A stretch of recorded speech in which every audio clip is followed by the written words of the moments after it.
నివేదికలు మేము ఆరోపణ చేయట్లే. ఈరోజు కమిషన్ ఇచ్చిన నివేదికలు ఉన్నాయి. తొందరలోనే దాంట్లో జైలుకు పోతారు. జైలుకు పోయే దాని గురించి వాళ్ళు చెప్తున్నారు. ఇప్పుడు ఏ విచారణ సంస్థ విజిలెన్స్ అండ్ ఎన్ఫోర్స్మెంట్ నివేదిక ఇచ్చింది ఈరోజు కాళేశ్వరం మీద. ఆ నివేదికలు వచ్చే సభలో ఇదే సభలో పెట్టి చర్చ పెడదాం. ఎవరెవరు ఏ రకంగా ప్రాజెక్టు రీడిజైనింగ్ పేరు మీద ఎట్లా కొల్లగొట్టిండో వాటి అన్నిటిని తీసుకొద్దాం అధ్యక్ష.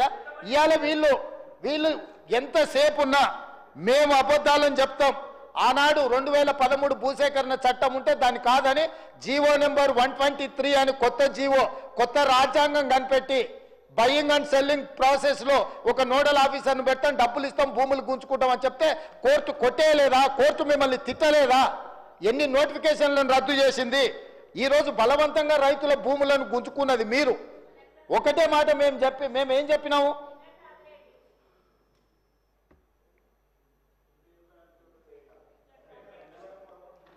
నేను ఒకటే చెప్పదలుచుకున్నా అధ్యక్ష. ఈరోజు వాళ్ళు అర్థం చేసుకోవాల్సింది, కామారెడ్డిలో చంద్రశేఖరరావు గారిని ప్రజలు ఓడగొట్టిండ్రంటే ప్రజల ఆగ్రహం ఎట్లుందో అధ్యక్ష.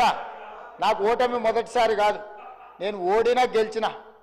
కానీ ఆయన ఇంద్రుడు, చంద్రుడు, దేవుడు, తెలంగాణ ప్రదాత, తెలంగాణను ఉద్ధరించడానికే తెలంగాణకి ఆయన జాతి పిత అని, వీళ్ళు తెలంగాణ జాతి పిత అని చెప్పుకున్న చంద్రశేఖరరావును కామారెడ్డి ప్రజలు బండకేసి కొట్టి ఒక సామాన్యుని ఎమ్మెల్యేగా గెలిపించారు. నేను ఆ రోజే చెప్పిన, నేను పోతుండొచ్చు కానీ పోతా నిన్ను పట్టుకొని పోతా అని. నేను పోతా నిన్ను పట్టుకొని పోతా అని.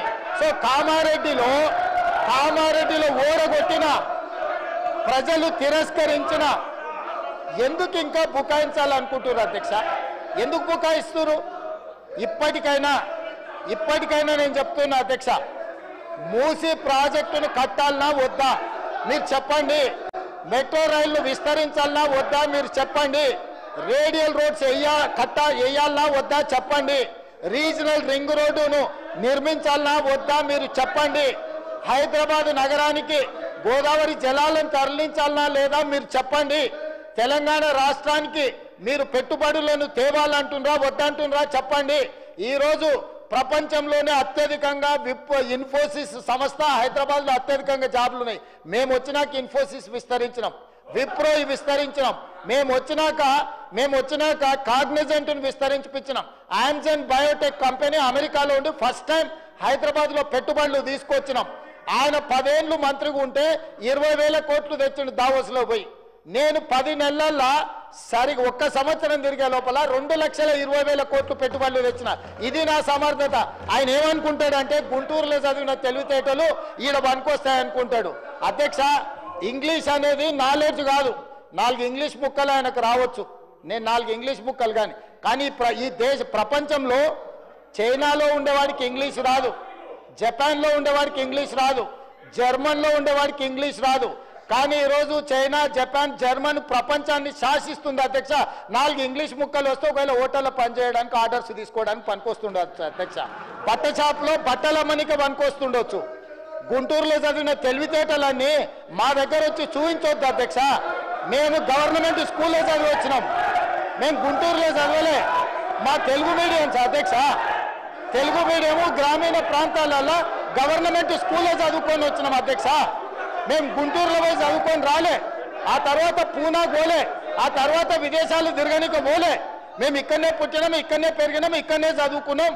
లోకల్ పరిజ్ఞానంతో పనిచేస్తున్నాం అధ్యక్ష. ప్రజల బాధ తెలిసిన వాళ్ళం అధ్యక్ష. మేము 4 ఇంగ్లీష్ ముక్కలు వచ్చినంత మాత్రాన అదేదో గొప్పతనం అని దాని మీద ఏదో పెద్ద ఉపన్యాసాలు ఇచ్చి దాన్ని చూపించి ఏదో సాధించినామని. కాబట్టి ప్రపంచంలో అత్యధికంగా ప్రపంచాన్ని శాసిస్తున్నది చైనా, జపాన్, జర్మన్. ఆ దేశంలో ఎవరికేం ఇంగ్లీష్ రాదు, కానీ వాళ్ళు ప్రపంచాన్ని శాసిస్తున్నారు ఆర్థిక వ్యవస్థను. అట్లాంటిది ఈరోజు తెలంగాణ రాష్ట్రంలో ఒక రైతు కుటుంబం నుంచి వచ్చి, గ్రామీణ ప్రాంతాల నుంచి వచ్చి గవర్నమెంట్ స్కూల్లో తెలుగు మీడియంలో చదువుకున్న నేను ముఖ్యమంత్రి అయితే ఎందుకు మీకు కడుపుమంట?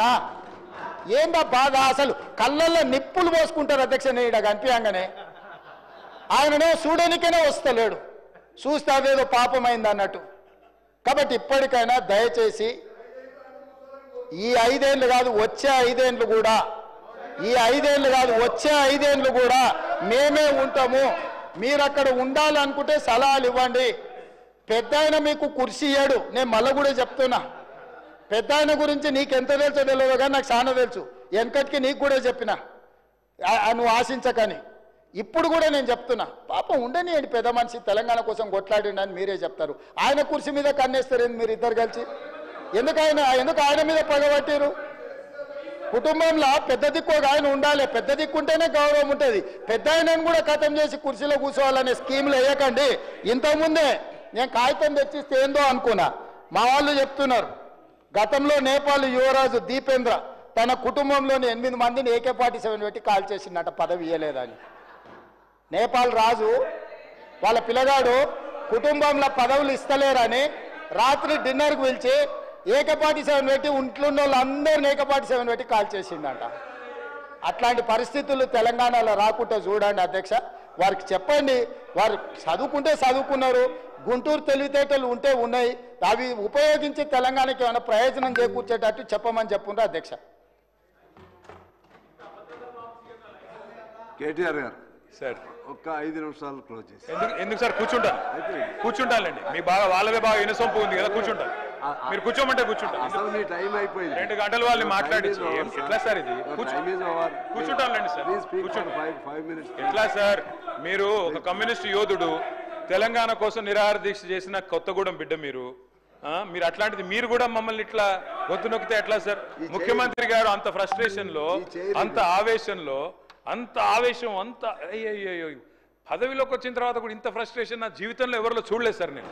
అరే మొత్తం ఇంత దాడి, ఇంత ఉక్రోషం. ఏం పర్లేదు రేవంత్ రెడ్డి గారు, ఇంకా తిట్టాలనుకుంటే ఇంకో 2 గంటలు తిట్టండి, మాకేం అభ్యంతరం లేదు. ఎందుకంటే మీ మైక్ కట్ కాదు, నీకు ఎంత ఉందో అంత తీసుకో, నాకేం ఇబ్బంది లేదు. మీ తిట్లన్నీ మాకు దీవెనలు, మీ తిట్లన్నీ మాకు దీవెనలు, మాకు ఆశీర్వాదాలు. మీరు ఎంత మాట్లాడితే మాకు అంత మంచిది. ఎందుకంటే మీ వల్ల ఖచ్చితంగా ఇంకొక 20 ఏళ్ళు కాంగ్రెస్ ఓటేయాలంటే ఎవరైనా భయపడే పరిస్థితి తెలంగాణ మొత్తంలో వస్తున్నది. మీరు పోయి ప్రచారం చేశారు, మహారాష్ట్రలో ప్రచారం చేశారు, హర్యానాలో చేసినారు, ఢిల్లీలో చేసినారు, అద్భుతాలు సాధించారు. మొన్న పోయి ఎమ్మెల్సీ ఎలక్షన్లో కూడా చేసినారు. 57,000 ఉద్యోగాలు నేను ఇస్తే నాకు ఓటేయండి అన్నారు. వేసినారా ఓట్లు మీకు? అందుకే అంటున్నారు రేవంత్ రెడ్డి గారు, రంకెలతో ఏమి రాదు, ప్రతిపక్షాల మీద దాడి చేస్తే కాదు. అధ్యక్ష, మీరు వచ్చిన తర్వాత అధ్యక్ష, పెద్దవాగు 2 సార్లు కొట్టుకొని పోయింది, సుంకిశాల కూలిపోయింది, భక్తరామదాసు మోటార్లు మునిగిపోయినాయి, సాగర్ ఎడమకాలు ఒక భారీ. తారక రామారావు చెప్పేవన్నీ ఎట్లున్నాయంటే ఉన్నమాట చెప్పే ఉలికిపడ్డట్టు. మా ముఖ్యమంత్రి కానీ మా పార్టీ కానీ సత్యపాము చంపే అలవాటు మాకు లేదు అధ్యక్ష. సత్యపాము చంపే అలవాటు మాకు లేదు. ఆయన చెప్తే అన్ని అబద్ధాలు చెప్పి మా ముఖ్యమంత్రి చెప్పే నిజాలను జీర్ణించుకోలేక సభను తప్పుదోవ పట్టిస్తున్నారు అధ్యక్ష. 10 ఏళ్ళు అధికారం ఉండి అధికారం అయినాక ప్రెస్టేజ్లో మాట్లాడుతున్నారు అధ్యక్ష, ప్రెస్టేజ్లో మాట్లాడుతున్నారు. మరి వాళ్ళు కుర్చీ కోసం కొట్లాడితే వాళ్ళ ఇంటి వ్యవహారం. కానీ మా గౌరవ ముఖ్యమంత్రి వచ్చిన 15 ఏళ్లలో వాళ్ళు చేసిన అప్పులను, వాళ్ళు చేసిన తప్పులను ఒక్కొక్కరిగా సర్దిద్దుకుంటూ ప్రజాపాలన ద్వారా ఒకవైపు అభివృద్ధి, ఒకవైపు సంక్షేమం చేస్తుంటే ఈ రకంగా నిప్పులు పోసుకొని మా ముఖ్యమంత్రి మీద ఇంకా కూడా ఈ కడుపు మండి మాట్లాడింది అధ్యక్ష. మాకు ముఖ్యమంత్రికి సత్యపాలన చంపాల్సిన అవసరం లేదు అధ్యక్ష. మీ దయచేసి సభకు నిజాన్ని మాట్లాడండి, మా ప్రభుత్వానికి సూచనలు సలహాలు ఇవ్వాల్సిందిగా మేము కోరుతున్నాం అధ్యక్ష. థ్యాంక్ యూ అధ్యక్ష. Please. So if it continues, disturbance will be like that only. Please conclude. Yes sir, conclude చేద్దాం సార్.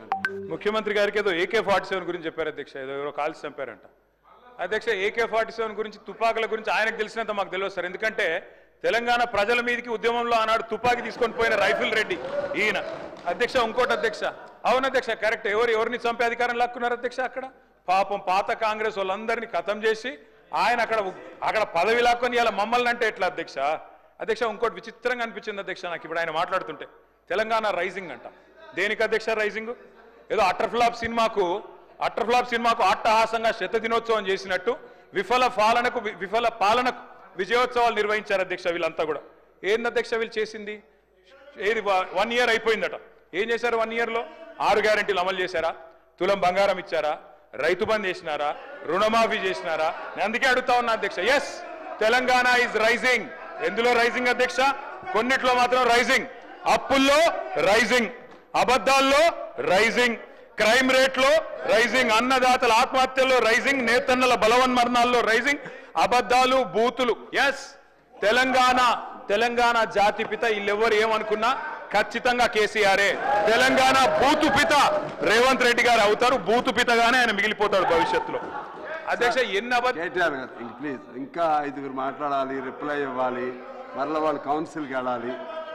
కాస్త త్వరితగతిన పూర్తి చేయండి సార్. సార్ మీరు పెద్దలు మీరంటే గౌరవం. రామశివరావు గారు మీరంటే గౌరవం. మీరు ఇట్లా మా గొంతు నొక్కితే అది కూడా మీరు ప్రజాస్వామిక స్ఫూర్తి కలిగిన వారు, మీరు గొంతు నొక్కకూడదు సార్. Education budget 15% పెడతామన్నారు. ఎంత పెట్టారు అధ్యక్ష? వీళ్ళు 15% అని 7.5% పెట్టినారు. ఎన్ని చెప్పారు అధ్యక్ష ఎడ్యుకేషన్ గురించి? ఇది ఇచ్చేస్తాం, విద్యా భరోసా కార్డు ఇస్తాం, పిల్లలు ఫీజులు కట్టాల్సిన అవసరం లేదు, ఇంటిగ్రేటెడ్ స్కూల్స్ అని 11,600 కోట్లు పెట్టినారు. నేను అడుగుతా ఉన్నా అధ్యక్ష, 11,600 కోట్లు దేవుడెరుగు. ఉన్న 1022 గురుకుల పాఠశాలను కాపాడండి. 88 మంది చచ్చిపోయినారు ఇప్పటికీ, దయచేసి వాళ్ళకి కాంపెన్సేషన్ ఇవ్వండి. రైతులు 513 మంది ఇప్పటికీ ఆత్మహత్యలు చేసుకున్నారు. నేను లిస్టు పంపిస్తా ఉన్నాను గౌరవ ఎల్ఏ మినిస్టర్ గారికి మీ ద్వారా. దయచేసి వీరికి నష్టపరిహారం ఇవ్వండి. అధ్యక్ష, నేను ఒకటే రిక్వెస్ట్ చేస్తా ఉన్నాను సార్, ఈరోజు ఉన్న 1022 గురుకుల పాఠశాలల్లో పిల్లలు విషాహారంతో బాధపడుతుంటే వారి గురించి మాట్లాడకుండా నెలలుగా అక్కడ వాళ్లకు అద్దె భవనాలకు రెంట్ ఇవ్వకుండా ఓనర్లు తాళాలు వేసుకొని పోతుంటే, గురుకులాలు మూతపడుతుంటే, 40,000 అప్లికేషన్లు తగ్గిపోతుంటే మేమేదో విద్యకు చేసినామంటే ఎట్లా నమ్మాలి అధ్యక్ష? 1931 పాఠశాలలు మూతపడ్డాయని చెప్పి మంత్రి గారే స్వయంగా చెప్పారు అధ్యక్ష మొన్న పద్దుల్లో. విదేశీ విద్య మీద కూడా చెప్పలేకపోతా ఉన్నారు. 20 లక్షల రూపాయలు కేసీఆర్ ఇస్తే మేము 25 లక్షలు ఇస్తామన్నారు, కానీ ఇవ్వలేదు అధ్యక్ష. మరి ఇవ్వాలని చెప్పి కోరుతా ఉన్నా. వారు చెప్పారు అధ్యక్ష, ఫీజు రీయింబర్స్మెంట్ బకాయిల గురించి మాట్లాడతారు. అధ్యక్ష, మేము గవర్నమెంట్లోకి వచ్చినాడు 1800 కోట్లు బకాయిలు ఉండే, మేము కట్టలేదు అధ్యక్ష. మీరు వచ్చినాడు బకాయిలు ఉంటాయి. Government is a continuous process, మీరు ఇవ్వాలి. 8,000 కోట్లు ఫీజు రీయింబర్స్మెంట్ బకాయిలు ఉన్నాయి, దయచేసి చెల్లించాలని చెప్పి ప్రభుత్వాన్ని నేను కోరుతా ఉన్నా అధ్యక్ష. ప్రతి విద్యార్థికి 5 లక్షల విద్యాబంధు కార్డు ఇస్తామన్నారు. ఫీజు తల్లిదండ్రులు చెల్లించే భారం ఉండదన్నారు. బడ్జెట్ను సవరించండి, ఒక 5,000 కోట్లు కేటాయించండి. స్కూటీలు అన్నారు అధ్యక్ష, మరి ఆ అందాల పోటీలు మానేసి స్కూటీలు ఇవ్వండి అధ్యక్ష. దానికోసం ఒక 500 కోట్లు పెడితే స్కూటీలు ఇవ్వచ్చు కొంతమంది కన్నా. విద్యా జ్యోతులు అన్నారు, 10 పాస్ అయితే 10,000, ఇంటర్ పాస్ అయితే 15,000, గ్రాడ్యుయేషన్ పూర్తి చేస్తే 25,000, పీజీ అయితే 1,00,000, రీసెర్చ్ స్కాలర్కి నెలకు 10,000.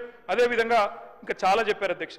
1000 కోట్లు దయచేసి బడ్జెట్ను రీఅప్రోప్రియేట్ చేసి వారికి కేటాయించాలని చెప్పి నేను కోరుతా ఉన్నా అధ్యక్ష. 2 లక్షల ఉద్యోగాల గురించి ముఖ్యమంత్రి గారు చెప్పారు అధ్యక్ష. వారు ఇచ్చింది కేవలం 11,000 ఉద్యోగాలు అధ్యక్ష. మిగతా అన్ని మా గవర్నమెంట్లో ఇచ్చిన నోటిఫికేషనే, ఆ వీటికి మాత్రమే వాళ్ళు కాగితాలు ఇచ్చుకున్నారు తప్ప ఇంకోటి కాదు. గ్రూప్ 1 పోస్టులు 1000కి పెంచుతామన్నారు, పెంచలేదు. గ్రూప్ 2 పోస్టులు 2,000 చేస్తామన్నారు, చేయలేదు. గ్రూప్ 1 మెయిన్స్కి 1:100 రేషియో ఇస్తామన్నారు, చేయలేదు. జీవో నంబర్ 46 రద్దు చేయలేదు. జీవో 29 తెచ్చారు, బలహీన వర్గాల నోట మట్టి కొట్టారు. 20,000 టీచర్ల పోస్టులు ఖాళీ ఉన్నాయన్నారు, వాటిని భర్తీ చేయలేదు. కేవలం 11,000 ఉద్యోగాలు మాత్రమే చేశారు అధ్యక్ష. గిగ్ వర్కర్స్ అని ఉంటారు, మనం స్విగ్గీ జొమాటో ఇవన్నీ ఆర్డర్ చేస్తూ ఉంటాం. Swiggy, Zomato, Flipkart, Amazon, Zepto, Instamart, Rapido, వాళ్ళందరి కోసం రాహుల్ గాంధీ గారు స్వయంగా వచ్చి చెప్పారు, గిగ్ వర్కర్స్ బోర్డు పెడతామన్నారు. పెట్టండి, డబ్బులు కేటాయించండి, వాళ్ళకు ఒక 500 కోట్లు కేటాయించండి అధ్యక్ష. ఆడపిల్లల మీద కూడా అశోక్ నగర్లో అమానుషంగా ప్రవర్తించారు, లాఠీ చార్జీలు కూడా చేశారు. దయచేసి ప్రజాపాలనలో అట్లాంటి పరిస్థితి ఉండకూడదు. తెల్లారులేస్తే ప్రజాపాలన అంటారు, కానీ నేతి బీరకాయలో నెయ్యి ఎంత ఉందో మీ ప్రజాపాలనలో ప్రజాస్వామిక స్ఫూర్తి కూడా అంతే ఉన్నట్టుగా కనబడతా ఉన్నది అధ్యక్ష. 1,000,000 మంది మహిళల్ని కోటీశ్వరులు చేస్తామంటున్నారు అధ్యక్ష, కానీ అత్తాకోడలకు పంచాయతీ పెట్టినారు అధ్యక్ష. మొన్న ఈ మధ్యన నేను సూర్యాపేట పోతే అక్కడ ఒక అవ్వ దగ్గర పోతే అధ్యక్ష, అక్కడ జరిగిన చిన్న ఉదంతం అధ్యక్ష. ఆ పెద్దామ చెప్తున్నది అధ్యక్ష, నా కొడుకు పెళ్లి చేసిన సార్ 6 నెలల కిందట, నేను అనుకున్నా మా కోడలి పిల్ల తులం బంగారం తెస్తుందేమో, నెలకు 2,500 వస్తుందేమో అనుకున్నా, ఆమె ఏం తెలియదని చెప్తా ఉంది అధ్యక్ష. ఆ కోడలి పిల్ల బాగా గడుస్తుంది అధ్యక్ష. ఆమె కూడా అంటున్నది అధ్యక్ష, నేను కూడా చెప్పినాను సార్, నేను కూడా అనుకున్నా మా అత్తకు 4,000 పెన్షన్ వస్తుందేమో అనుకున్నా, వస్తలేదు, మరి నేనేం చేయాలన్నది. అత్తకి ఇస్తా అన్నారు, మామకి ఇస్తా అన్నారు, 4,000 పెన్షన్ అన్నారు, వస్తలేదని చెప్పి అత్తా కోడళ్ళ పంచాయతీలు పెడతా ఉన్నారు సార్ అధ్యక్ష. అప్పట్లో నేను చిన్నగా ఉన్నప్పుడు ఊర్లలో పేరు రాసేది అధ్యక్ష, గోడల మీద రాసేది ఓ స్త్రీ రేపురా అని. ఇలా వీళ్ళ పరిపాలన అట్లే ఉంది అధ్యక్ష. ఏది అడిగినా ఓ స్త్రీ రేపురా. మహిళల్ని కోటీశ్వరులు చేస్తారట, 1,000,000 మందిని. ఎట్లా చేస్తారో వీళ్ళకి ప్లాన్ ఉందో లేదో తెలియదు, కానీ ప్రజలకు మాత్రం అర్థమైంది అధ్యక్ష. 40% బడ్జెట్ చూసిన తర్వాత మొత్తానికి అర్థమైపోయింది అధ్యక్ష. 1,67,00,000 మంది ఆడబిడ్డలు ఎదురు చూస్తా ఉన్నారు. ఖచ్చితంగా నెలకు 2,500 ఇవ్వాలని 18 ఏళ్ళు నిండిన ఆడబిడ్డలు, వారి కోసం ఒక 10,000 కోట్లు అంచనాలు సవరించి కేటాయించాలని చెప్పి నేను కోరుతా ఉన్నా అధ్యక్ష. బంగారం అన్నారు, మరి లంక బిందెలు దొరికినాక ఇస్తారా, ఎప్పుడు ఇస్తారా చూడాలి అధ్యక్ష, చూద్దాం అధ్యక్ష. కేసీఆర్ కిట్ ఎగిరిపోయింది, న్యూట్రిషన్ కిట్ ఆగిపోయింది, సీఎం బ్రేక్ఫాస్ట్ రద్దయింది, తల్లి బిడ్డలకు మరి మాతా శిశువులకు కూడా మంచి జరిగే మంచి పథకాలను కూడా రద్దు చేశారు అధ్యక్ష. బతుకమ్మ చీరలు బంద్, రంజాన్ తోఫా బంద్, క్రిస్మస్ కానుక బంద్, ఆఖరికి ఆశాలు అంగన్వాడీలు మీరు కూడా వాళ్ళని రిప్రజెంట్ చేశారు సార్. 18,000 జీతం ఇస్తామని మేనిఫెస్టో చైర్మన్ గారు పెట్టారు, వాళ్ళకు కూడా ఇవ్వలేదు అధ్యక్ష. వాళ్ళకు ఒక 500 కోట్లు కేటాయించండి అధ్యక్ష. మొత్తం ఇంకా చాలా ఉన్నాయి అధ్యక్ష చెప్పాలంటే. క్రైమ్ రేట్ పెరిగిపోతా ఉందని చెప్పి స్వయంగా డీజీపీ గారే హైదరాబాద్లో 40% పెరిగిందని, సైబరాబాద్లో 64% పెరిగిందని చెప్తా ఉన్నారు అధ్యక్ష. చాలా చాలా జరుగుతూ ఉన్నాయి అధ్యక్ష. ప్రోటోకాల్ వైలేషన్స్ ఇంకా చెప్తే చాలా చాలా ఉంటాయి. క్రైమ్ రేట్ ఎట్లా ఉందంటే, పరిస్థితి ఎంత అధ్వానంగా ఉందంటే, మా హరీష్ రావు గారి మీద కాంగ్రెస్ నాయకుడు అంటాడు అధ్యక్ష, పెట్రోల్ పోసి చంపేస్తా అంటాడు, కానీ చర్యలు ఉండవు, కేసులు కావు. కానీ మా మీద మాత్రం చిన్న చిన్న వాటి కేసులు, జైలు. ఏం పర్వాలేదు అధ్యక్ష. ఉద్యోగులు మీరు కూడా మాట్లాడుతూ ఉంటారు సార్, మీ దగ్గర కూడా వచ్చారు ఉద్యోగులు, మీరే చెప్పారు కొత్త పీఆర్సీ ఇస్తాం, డిఎల్ ఇస్తామన్నారు. 5 డిఎల్లలో ఒకటి ఇచ్చారు అధ్యక్ష, మహాప్రభు అని వేడుకుంటే. ఇప్పుడు ఉద్యోగులు కొత్త నిర్వచనాలు చెప్తున్నారు సార్. ఐఆర్ అంటే ఇప్పట్లో రాదు, డిఏ అంటే దయచేసి అడగొద్దు, పీఆర్సీ అంటే పనికిరాని చర్చలు. అట్లా అయిపోయింది అధ్యక్ష ఈరోజు పరిస్థితి. ఓల్డ్ పెన్షన్ స్కీమ్ తెస్తామన్నారు, ఎప్పుడు తెస్తారో చెప్పాలని చెప్పి నేను కోరుతా ఉన్నా.